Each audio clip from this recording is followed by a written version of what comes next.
بات یہ طاقت کی دنیا ہے، آپ کی حمایت کرنے والا تو کوئی نہیں، ادھر امریکہ اور انڈیا ہے، انڈیا اور امریکہ کا مجموعی رسوخ بہت زیادہ ہے، اسرائیل ہے، تو چین کے ساتھ آپ کی دوستی ہے، اور چینی آپ ایک حد سے زیادہ آپ کی مدد نہیں کرتے، ان کا سنکیانگ کا پرابلم ہے، وہ ٹیررزم، کمیونسٹ پارٹی کے حکمران پارٹی کی پالیسی ہے کہ ٹیررزم کے معاملے میں کوئی نرمی نہ کی جائے۔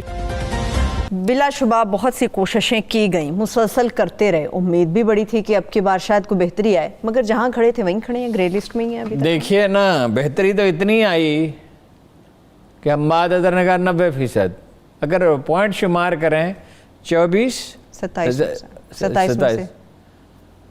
تو ڈیفینیٹلی 24% 90% بہتری آئی ہے، کہ جی 88% آئی ہے۔ خود اس نے کہا، کیا نام ہے اس کا، مارکس پلیئر، اس نے کہا قابل تحسین کارکردگی ہے۔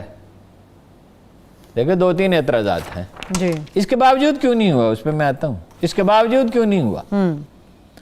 2-3 پوائنٹس ہیں، 1373 آدمی ہیں نامزد جو ملوث ہیں، اور ان کے ساتھ کام کرنے والے بھی یہ بھی کہا، اقوام متحدہ نے قرار دیا۔ اچھا، ان کے خلاف کارروائی کریں، عدالتوں میں مناسب کارروائی نہیں ہوتی۔ دوسرا پوائنٹ یہ ہے، استغاثہ محنت نہیں کرتے، ڈینیل پرل کے کیس کا حوالہ جس پہ امریکہ نے احتجاج بھی کیا، ٹھیک، تو وہ استغاثہ مضبوط وہ اپنا کیس پیش نہیں کرتا۔ عمر شیخ کے معاملے میں تو امریکہ نے احتجاج بھی کیا۔ بات یہ ہے کہ اگر 27 میں 24 پوائنٹ پہ پیش رفت ہوئی ہے، اور پیش رفت ایسی ہوئی ہے جس کو فیٹف کا پریزیڈنٹ کہتا ہے قابل تحسین ہے، بات یہ طاقت کی دنیا ہے، چین کے سوا، ملائیشیا کے سوا، ترکی کے سوا آپ کی حمایت کرنے والا تو کوئی نہیں، ادھر امریکہ اور انڈیا ہے، انڈیا اور امریکہ کا مجموعی رسوخ بہت زیادہ ہے، اسرائیل ہے، تو چین کے ساتھ آپ کی دوستی ہے، اور چینی آپ ایک حد سے زیادہ آپ کی مدد نہیں کرتے، ان کا سنکیانگ کا پرابلم ہے، وہ ٹیررزم، کمیونسٹ پارٹی کے حکمران پارٹی کی پالیسی ہے کہ ٹیررزم کے معاملے میں کوئی نرمی نہ کی جائے۔ شکایت انہیں افغانستان سے، ہم سے نہیں ہے کہ افغانستان سے لوگ جاتے ہیں۔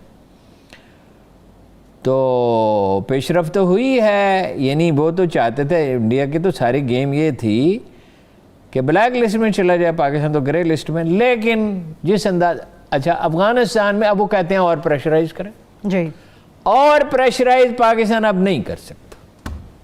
کیوں ہارون صاحب؟ اس لیے جتنا، اب تو کہا نہیں حکومت نے، جتنا دباؤ، بی بی سی کو انٹرویو دیتے ہوئے D G I S P R نے کہا، جنرل کیا نام ہے ان کا، جنرل افتخار،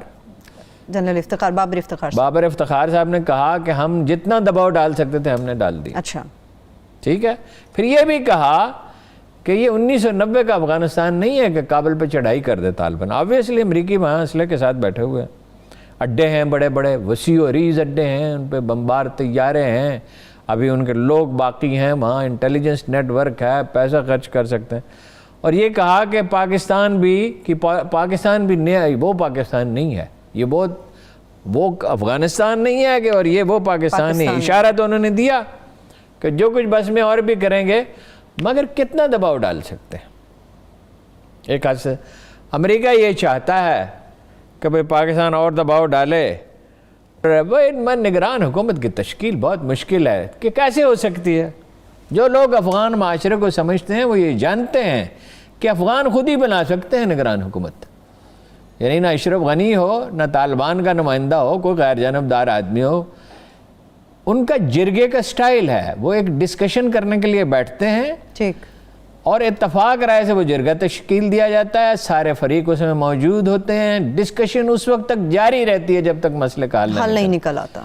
دیکھیں نا، روسیوں نے وہاں کا منظم مسلط کرنے کی کوشش کی، ایک زرعی معاشرہ، اور اس میں بھی بہت بڑا کاروبار جو ہے وہ سمگلنگ کا ہے، اور اس میں اسی میں انہوں نے جمہوریت نافذ کرنے کی کوشش کی۔ بھائی اس کا اپنا ماڈل ہوگا، ایک ہسٹوریکل پروسیس میں قبائلی معاشرہ جدید معاشرے میں ڈلتا ہے، ابھی وہاں تک نہیں پہنچا، تو وہ اپنا سی پیک کی وجہ سے بھی ظاہر ہے آپ سے خوش نہیں ہے، اگرچہ اس معاملے میں براہ راست سی پیک کا اتنا دخل نہیں ہے۔ تو پاکستان تو دیکھیں ممکن ہی نہیں، سی پیک ویسے سلو ہے، میں آپ کو بتا دوں، سی پیک پہ اس رفتار سے کام نہیں ہو سکے جس پہ ہونا چاہیے، اور ظاہر ہے کہ امریکہ کے لیے اسی لیے تو انہوں نے ایران میں $400 بلین کی سرمایہ کاری کیا، FATF سے ریلیٹڈ ہارون صاحب اگر 4 مہینے کی مہلت مل گئی ہے تو 4 مہینے میں کچھ کر پائیں گے ایسے میں جب ویسی افراتفری ہاں کر پائیں گے. دیکھیں نا زیادہ کام ہو گیا, تھوڑا کام باقی ہے. لیکن پرابلم پیدا کرتے ہیں امریکہ اور انڈیا. امریکہ سے انڈیا کو تو آپ نہیں سمجھا سکتے, امریکہ سے بات کر سکتے ہیں. ٹھیک ہے. انڈیا پاکستان کے DG/MOs کے مابین جو رابطہ ہوا ہے ہارون صاحب, یہ کتنا بڑا ریلیف یا کتنا بڑا بریک تھرو ہے دونوں اطراف میں؟ دیکھیے بریک تھرو تو ہے, یہ وقت فیصلہ کرے گا کہ یہ عارضی ہے یا مستقل ہے. معاہدہ تو 2003 میں بھی ہوا, 2018 میں بھی اسے دہرایا گیا.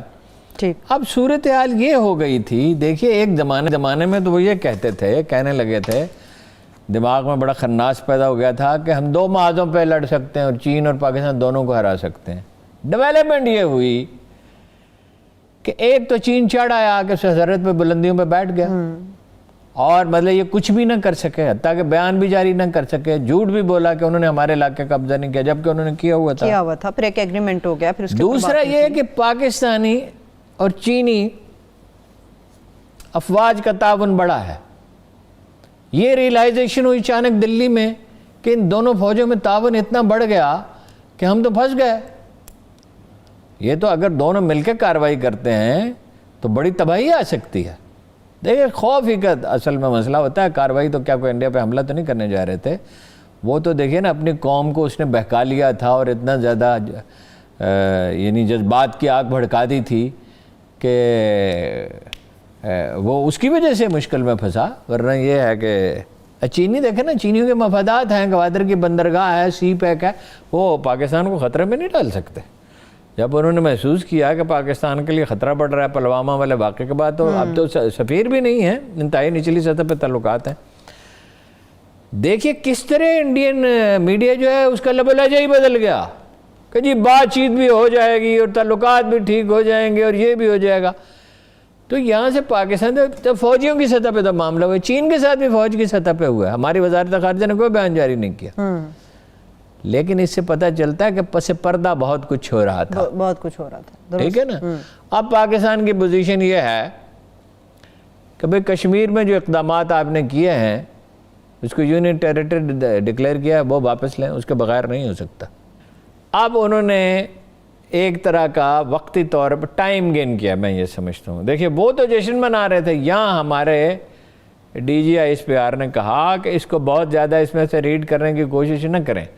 دیکھیے ہوتا کیا ہے, پس پردہ یقینی طور پہ چین کا اس میں رول ہے, یقینی طور پہ امریکیوں نے کہا, امریکیوں نے ویلکم بھی اس کو کیا اور یہ کہا کشمیر سمیت سارے مسئلے حل ہونے چاہیے, دس از امپورٹنٹ. درست, یہ بات یہ بالکل, یہ بہت عرصے کے بعد انہوں نے یہ بات کہی ہے. دوسری طرف صورتحال بھی دیکھ لیں ذرا. وہ تو امیت شاہ جو ہے نیم پاگل, اس نے کہا نیپال میں بھی BJP بنائیں گے, سری لنکا بھی بنائیں گے. اچھا, سری لنکا میں بھی BJP بنائیں گے اور وہاں وہ حکومت کرے گی. یہ جو بخار جب چڑھ جاتا ہے تو عقل کام نہیں کرتی. بات یہ ہے کہ بڑی انویسٹمنٹ کی ہے بنگلہ دیش میں اور بنگلہ دیش اس کے ہاتھوں سے نکل چکا. یعنی یہ جو پروسیس ہوتا ہے یہ سلو ہوتا ہے. اور اس میں کیا ہوا, عوامل کیا ہیں, آسام سے اور بنگال سے نیپال لوگوں کو نکالا گیا. اچھا, ٹھیک. ہاں جی. اب بنگال تو ایک یونٹ کی طرح ہے اور اس کے بارڈر اس طرح نہیں ہیں. ایک تو بنگلہ دیش کا بارڈر اس طرح دیکھیں نا, اس کا بارڈر کو اگر آپ دیکھیں تو حیران ہوں گے کہ وہ کتنا وسیع بارڈر ہے. تو وہ اپنا اس سے بڑی ناراضگی بنگالی عوام میں پیدا ہوئی ہے. آپ کو پتہ ہے کہ کشمیر پہ سب سے بڑے جلوس جو ہے وہ بنگلہ دیش میں نکلے تھے.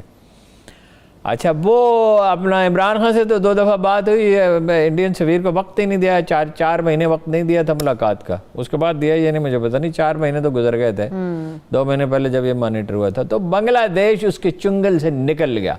بنگلہ دیش کی اکانومی بہتر ہو گئی ہے, وہ ایک آزاد مسلم ملک بننے جا رہا ہے اور بھارت کے ساتھ اس کے تعلقات کی نوعیت ہمیشہ کے لیے تبدیل ہو گئی. اس کی اپنی شناخت ہے نیپال کی, وہاں بھی چین انویسٹمنٹ کر رہا ہے. انڈیا کیا انویسٹمنٹ کر سکتا ہے؟ پھر یہ کہ انڈیا جس طرح کا غلبہ کرتا ہے, انڈیا نے تو نیپال کا گھیراؤ کر لیا تھا کو 15-20 ایک سال پہلے کی بات ہے, اور سامان رسد روک دی تھی, دوائیاں تک روک دی تھی, فیول روک دیا تھا, اکانومی اس کی. تو نیپالیوں کو چین سوٹ کرتا ہے یا وہ سوٹ کرتا ہے؟ Definitely China. ٹھیک. پھر علیحدگی کی تحریکیں ہیں. کسانوں کا مسئلہ تو کسی طرح حل ہونے میں نہیں آ رہا. کسان تو پیچھے ہٹیں گے, پھر مذاکرات ہوں گے. اور یہ بڑے سخت جان لوگ ہیں, یہ پیچھے نہیں ہٹیں گے.